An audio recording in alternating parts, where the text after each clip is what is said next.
me teame, mängu nimi on kestvus, aga jalg kipub ikka gaasipedaali põhja lööma. Kõik me teeme mängu nimi on kestvus, aga jalg kipub ikka gaasipedaali põhja lööma. Ära vajuta mu sõber põhja.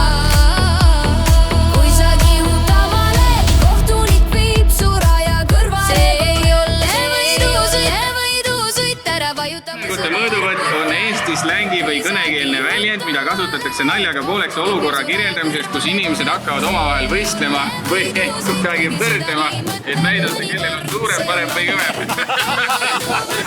Aer, bensin ja sõbralik kord. See ei ole võidusõit. Ära vajuta mu sõber.